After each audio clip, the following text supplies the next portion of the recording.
Yo la team, c'est Tom, ça dit quoi? On se retrouve les frérots pour une nouvelle vidéo exceptionnelle sur la chaîne comme d'habitude. Pull up. Comme tu peux voir derrière, il y a un maillot qui est flouté. Pourquoi? Parce que je l'ai reçu dans la vidéo qui sort la semaine prochaine sur la chaîne. Du coup, pour pas spoiler, j'ai flouté ça. Et aujourd'hui, tout simplement, on va analyser le tirage de cette LDC. On va voir tout simplement qui seront les favoris, qui seront les outsiders, la surprise du chef ou les surprises du chef tout simplement. Les équipes qui vont se qualifier en Ligue Europa, qui passeront pas les poules, tout simplement. Et puis voilà, on va commencer avec le groupe A. Vous avez vu que j'ai commencé déjà avec le Bayern, qu'on est obligé de mettre en favori pour cette saison. Le Bayern, tout simplement, tenant du titre. Ils sortent d'un quintuplé, Lewandowski, meilleur joueur européen. Il y a tout qui marche au Bayern en ce moment. On est obligé de les mettre en favori, les gars. Je les vois pas passer à travers cette saison. Je les vois bien tenir leur rôle de favori. Et l'Atlético, par contre, je les vois bien en outsider. C'est-à-dire, je les vois sortir de la poule. Et pourquoi pas essayer d'aller gratter peut-être une demi, peut-être même mieux. Et voilà. Et je pense qu'on va mettre pour la 3ème place. Je vois bien Salzbourg finir pour la Ligue Europa. Et le Lokomotiv Moscou ne pas passer les poules. Tout simplement pour ce groupe A. Le groupe B maintenant avec le Real les gars. L'équipe de Zizou, le double Z. Le double Z. Je pense qu'on peut les mettre en favori. Encore une fois, le Real, ça reste une valeur sûre en Ligue des Champions. Peut-être l'année dernière, ils sont passés un petit peu à travers la LDC. Pourquoi pas les revoir encore une fois aller très très loin, les Madrilènes. Moi, je les vois bien au moins gratter une... Allez, peut-être la demi cette saison. Et pourquoi pas aller chercher le titre. L'Inter, les gars, l'Inter, je pense que je vais aussi les mettre en outsider. Je les vois bien finir deuxième de cette poule B avec Lukaku, il y a Nainggolan. Maintenant, ils ont recruté Arturo Vidal. Franchement, l'Inter a une super équipe. Et je les vois bien être en outsider, un petit peu comme l'Atlético. Je les vois peut-être pas aller gagner la Ligue des Champions, mais aller chercher un quart de finale, pourquoi pas. Pour l'Inter cette saison, ça serait super. La 3ème équipe à passer, je vois bien le Shakhtar quand même aller chercher la Ligue Europa. C'est une équipe qui est très compliquée à aller jouer à l'extérieur. Donc le Real, même l'Inter peuvent perdre des gros points là-bas. Je pense que la 3ème place, ça se jouera bien sûr entre Mönchengladbach et le Shakhtar. Mais je vois du coup le Shakhtar finir 3ème et Gladbach finir 4ème. On enchaîne les gars avec le groupe C. Le groupe de l'Olympique de Marseille. Qui se retrouve dans une poule très très très costaud avec Manchester City, l'Olympiakos de Mathieu Valbuena et Porto.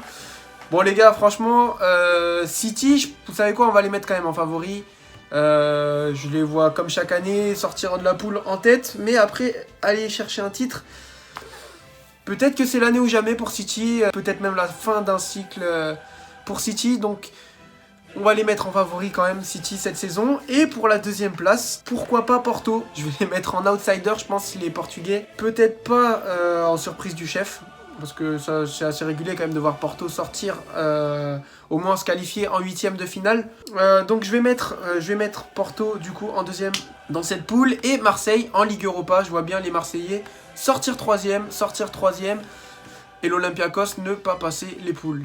Les gars, les Marseillais, ils ont intérêt à montrer que voilà, ils peuvent quand même faire une grosse saison.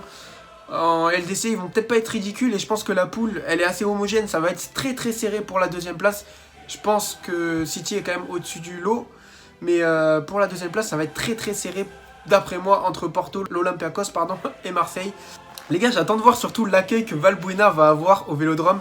Là, j'ai vu qu'il y a eu un arrêté qui disait qu'il y aurait le droit d'avoir des supporters dans les stades à nouveau et que c'était recommandé par l'UEFA d'avoir des stades pleins en Ligue des Champions. Donc, pourquoi pas un Vélodrome plein pour le retour de Valbuena au Vélodrome. Je sais pas si vous vous rappelez la dernière fois que Valbuena est allé au Vélodrome avec l'Olympique Lyonnais, ce qui s'était passé, c'était insupportable pour le joueur. Il s'était fait détruire, pourrir par les supporters, même par les joueurs qui l'ont taclé pendant tout le match. Franchement, j'attends de voir l'accueil qu'il va recevoir à son retour au Vélodrome, s'il y a du public, bien évidemment. Le groupe C, les gars, le groupe C, c'est un groupe qui est assez relevé, avec Liverpool, l'Ajax et l'Atalanta. Bon, après, il y a le club de Midtjylland, je crois que c'est comme ça qu'on dit, Midtjylland, le club danois. Bon, eux, je peux déjà vous dire qu'ils passeront pas les poules, ça m'étonnerait qu'ils rivalisent avec les 3 autres équipes. Je vois bien l'Atalanta finir 2ème de cette poule. Et Liverpool sortir, bien sûr, Liverpool, on est obligé de les mettre en favori. Je vois bien Liverpool finir en tête de ce groupe. Et l'Ajax, peut-être en surprise du chef. Voilà, l'Ajax en surprise du chef. C'est vrai que l'Ajax, c'est l'équipe qu'à chaque fois on n'attend pas. On va pas les mettre en outsider ni en Ligue Europa. Je pense que ça va être serré quand même entre l'Atalanta et l'Ajax. C'est pour ça que je pense que je vais mettre l'Ajax en surprise du chef et pas en outsider. Parce que l'Ajax peut sortir de cette poule techniquement et aller chercher quelque chose. Peut-être un huitième ou un quart, ça pourrait être super pour eux. Je les vois pas surtout être ridicule l'Ajax dans cette Ligue des Champions. C'est vrai que c'est pas l'Ajax d'il y a 2 ans, ils ont perdu la plupart de leur effectif. Mais attention, l'Ajax ça construit chaque année. Et cette saison ça peut être pas mal aussi pour l'Ajax. Donc je les mettrai en surprise du chef. Et on va passer au groupe de Rennes les gars. Rennes qui a un groupe très compliqué. Très compliqué avec Chelsea, Séville et Krasnodar, Séville vainqueur de la Ligue Europa. Du coup les gars, je pense que ça va être compliqué pour Rennes de s'en sortir. Et malheureusement je les vois pas passer les poules cette année les Rennais. Je vois bien par contre Krasnodar aller chercher la Ligue Europa. Voilà, Krasnodar, ça peut être l'équipe compliquée à jouer. Krasnodar, Kabela est là-bas, Kabela est à Krasnodar. Bon, ça veut pas dire qu'ils vont forcément être incroyables, hein, cette équipe de Krasnodar. Mais attention à eux, et je pense que Rennes est une équipe qui peut tomber dans le piège, et Krasnodar peut s'en sortir, et peut aller chercher cette 3e place qualificative pour la Ligue Europa. Pour la tête du groupe, les gars, je vois bien Chelsea sortir en tête du groupe, et Séville deuxième. Séville qui est champion en titre de la Ligue Europa, qui devrait pas être ridicule non plus dans cette poule, et devrait s'en sortir pas mal. Je les vois bien finir deuxième. Attention à ce qu'ils finissent pas premier de cette poule aussi. Mais je vois bien Chelsea quand même garder cette petite longueur d'avance et sortir en tête de ce groupe-là. Le groupe suivant, c'est celui de Dortmund, les gars. Dortmund avec la Lazio, le Zénith et Bruges. Je pense que c'est le groupe, bon, allez, on va pas dire le groupe de la mort, mais le groupe le plus équilibré. C'est vrai que Dortmund, les gars, je les vois bien finir en tête de ce groupe. Mais attention aux autres équipes. Je vois bien le Zénith finir deuxième et je vais les mettre en surprise du chef, le Zénith. La surprise du chef, pour moi, ça serait le Zénith dans cette poule. Je pense que le Zénith peut finir deuxième de ce groupe et réussir à aller gratter un petit 8e de finale, pourquoi pas, avec son effectif et son équipe. Et du coup, je vois bien la Lazio finir 3e de la poule. C'est vrai que pas mal de personnes verraient la Lazio avec son gros effectif finir deuxième. Mais je vois bien la surprise du chef, le Zénith sortir deuxième et éliminer la Lazio, du moins les reverser en Ligue Europa. Et Bruges, voilà, Bruges est une équipe qui est pas mauvaise non plus, ça joue bien là-bas. Mais par rapport aux autres équipes, je les vois peut-être un peu plus faibles et finir peut-être 4e de ce groupe-là. Le prochain groupe, c'est celui de la Juventus de Cristiano Ronaldo et du Barça de Messi, les gars. On va avoir un Messi vs Ronaldo. Les gars, je pense que ces matchs-là, à chaque fois, on les kiffe. Bien sûr qu'à chaque fois, on kiffait les classicos Messi vs Ronaldo. Peut-être que c'est l'une des dernières fois qu'on aura droit à voir Messi vs Ronaldo. Donc faudra savourer les gars, faudra savourer évidemment. Franchement, Barça-Juve, cette année je mettrais bien une petite pièce sur le Barça, vous savez quoi. D'ailleurs le Barça je vais les mettre en favori de cette poule, mais aussi de la Ligue des Champions. Je les vois bien sortir en tête de ce groupe. Et attention au Barça, parce que le Barça cette saison ça peut faire très mal. Le Barça de Koeman, attention à eux, il y a Coutinho qui est grave en forme. On voit aussi le petit Ansu Fati qui est la pépite du moment, Ansu Fati. Je pense aussi qu'il faut faire gaffe, vraiment gaffe à Griezmann, Messi, toute l'armada offensive du FC Barcelone. Je les vois bien sortir en tête, je les vois même battre la Juve, vous savez quoi. Du coup la Juve, je vais quand même les mettre en outsider, finir deuxième. On respecte la Juve bien évidemment. Et derrière, je crois que c'est le Dynamo Kiev qui devrait finir 3e. Les gars, je sais pas ce que vaut l'équipe hongroise, honnêtement. Je les mets derniers, je les ai jamais vus jouer l'équipe hongroise. À tout moment, c'est une belle surprise. Mais logiquement, le Dynamo Kiev devrait finir 3e de cette poule. Et on va passer, les gars, à la dernière poule. La poule de la mort, oui et non, mais la poule la plus compliquée pour Paris. Oui, je pense que Paris pouvait éviter ce tirage-là.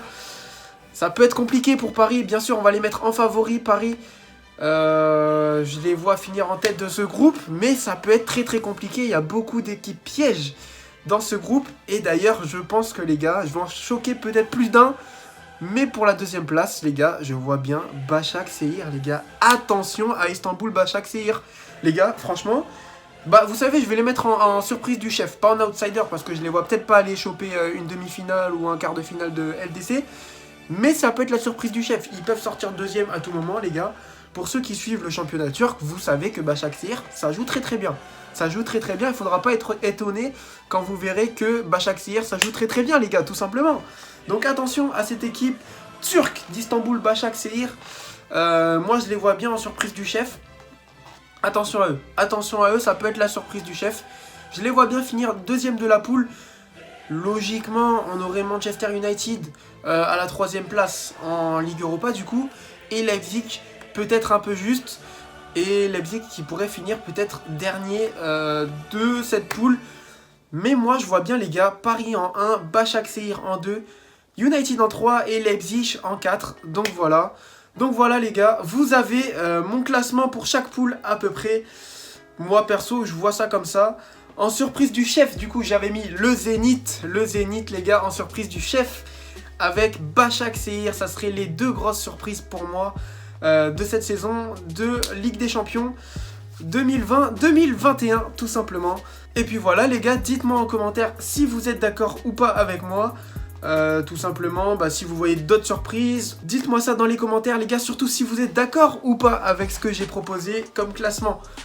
Voilà les gars, j'espère que la vidéo vous aura plu, n'hésitez pas à liker, à vous abonner à la chaîne et à vous abonner au Instagram comme d'habitude. C'était Toms, à la prochaine, ciao.